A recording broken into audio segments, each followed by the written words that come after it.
भादो में चौड़चन घर में सीधा न आ चौड़चन बड़ा पबनी भारी है बउआ रे कड़ी के मालिक से दो मन धान ले पूजा। जब तक पूरी जानकारी नहीं तब तक मैं पूजा क्यों करूं।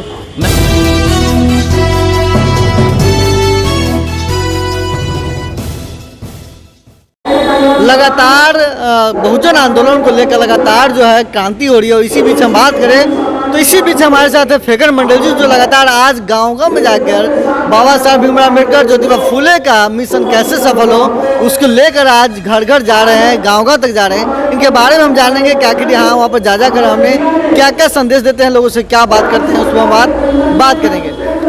सबसे पहले कि हम ये जानना चाहेंगे कि फेगर मंडल जी सबसे पहले परिचय एक बता दें। मैं फेगर मंडल, ग्राम पोस्ट मझौलिया स्टेट प्रखंड बथनाहा सीतामढ़ी।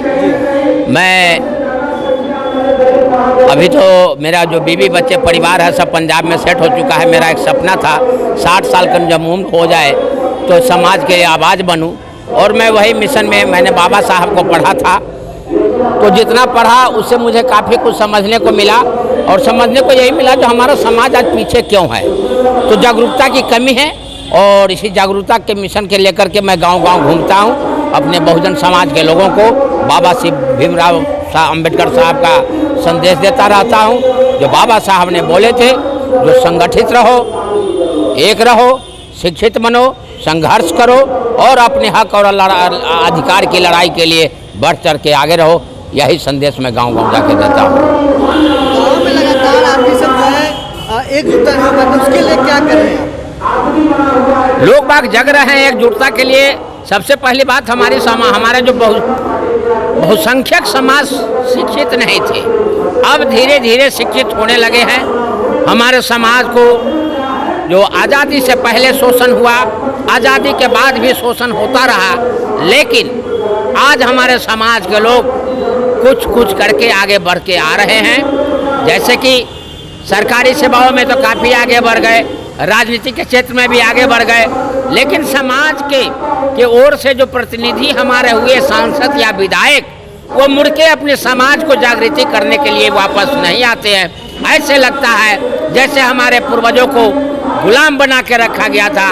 उसी तरह से आज के ये सांसद और विधायक हमारे समाज के वोट लेकर के और वो दूसरे का खवासीगिरी करते हैं, गुलामगिरी करते हैं।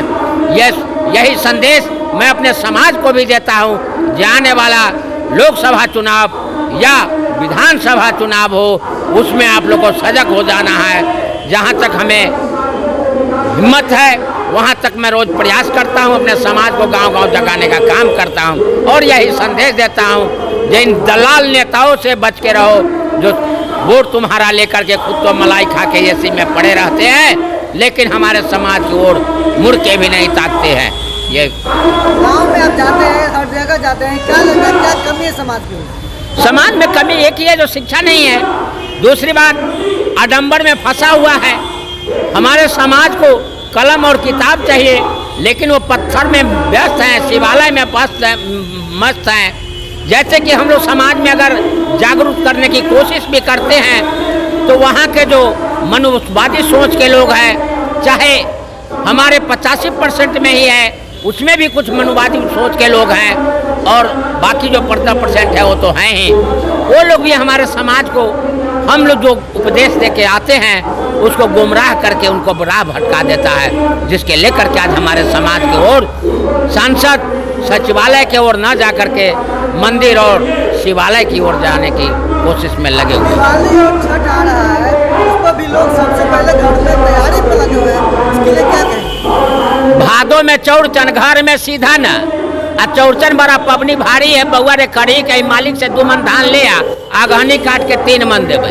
आ लगले कार्तिक में छठ 13 तरेगन देखता है लोग। घर में खर्चा पानी नहीं होता था, आज तो घर सबके घर में खुशहाली है तो शौक से मना रहा है, लेकिन हमने वो दिन देखा है जब घर में खर्चा नहीं होता था, तब छठ बड़ा भारी पबनी है, कपड़ा लत्ता भी खरीदना है, तब 5 मन धान ले आवा कर्जा गृहस्थ से, और 5 मन के 7.5 मन। भादो में चौड़चन में लिए 3 मन, छठ में लिए 5 मन, 8 मन के 8 के 12 मन धान काट के। अब हर दिन हंसुआ चलाओ, कट्टी खोटनी करके आओ, बनिहारी के धान जौले पीटा नहीं तौले वो मालिक जो है दूरा पर पहुँच गया, धान पिटलाऊ ना, कर्जा वाला मनी तौल दो। तो ये छठ पबनी है। लेकिन इसकी दूसरी भी मान्यता है जो पुरानी ग्रंथों में मिलता है। जो छठ जो त्यौहार है ये मौसम की बदलाव लेकर के साल में एक बार बनाया गया था, तो उस तरह से करना चाहिए। लेकिन मैं अपने तरफ से मैं किसी त्यौहार को महत्व नहीं देखता हूँ। त्यौहार जब ये हमारी हार है, ये हमारा जो सोच है मनुवादियों द्वारा रचित ये त्यौहार यानी तुम्हारी हार की प्रथा है, जिसको हमारे समाज के लोग निभाते आ रहे हैं। कब तक हारेंगे? पूजा जब तक पूरी जानकारी नहीं तब तक मैं पूजा क्यों करूं? मैं उसी हिसाब से चलता हूं। छठ के बारे में जब तक मुझे पूरी जानकारी नहीं है मैं छठ पूजा क्यों करूं? या चौड़चंद पबनी के बारे में जब तक पूजा नहीं है जानकारी नहीं क्यों करूं? या सत्यनारायण हो जब जानकारी नहीं तो मैं पूजा क्यों करूं? मेरा तो जीवन इसी तरह से कटता है। और मैं बाकी बहुजन समाज के लोगों को बताना चाहता हूं, अपने बच्चों को हाथों में कलम दो। आज देखता हूं गांव में दादी माँ, हमारे समाज के लोग के बूढ़ी माँ ब्रह्म बाबा के यहाँ ले जाती है अपने बच्चों को, लेकिन उसी समाज के दादी माँ जो 15% है उसकी दादी माँ बैग अपने पोता का पीठी पर लाद करके बउआ को स्कूल छोड़ने जाती है। और हमारे दादी माँ बउआ को ब्रह्म बाबा महारानी स्तन प्रसादी खिलाने लेके जाती है। ये सब हमारे समाज में कमी है, ये सब हमारे समाज को समझना होगा। दिवाली आ गया, दिवाली में दीप भी जो दीप जलाते हैं वो दिवाली है। दिवाली दीपोत्सव हमारे बाबा बुद्ध साहब का दिया हुआ है। दीपोत्सव दीपो भवा, खुद दीप अपने अंदर जलाओ। दीपावली का महत्व ये है जो आप स्वयं दीप जलाओ, खुद दीपो भवा। लेकिन इसको भी मनुवादियों ने पूजा के नाम पर, प्रतिष्ठा के नाम पर अपने कस्टडी में ले लिया। हमारा पूरा 85% अंधविश्वास में डूबे हुआ। महंगा है, तेल महंगा है, इस बार का दिवाली कैसा रहेगा? दिवाली क्या रहेगा, हम तो मनाते ही नहीं हैं। बाकी आपके न्यूज़ चैनल के माध्यम से लोगों को संदेश देता हूँ जो भैया इन पूजा पाखंड के आडंबर से बचो और अपने बच्चों को शिक्षा की तरफ ले चलो।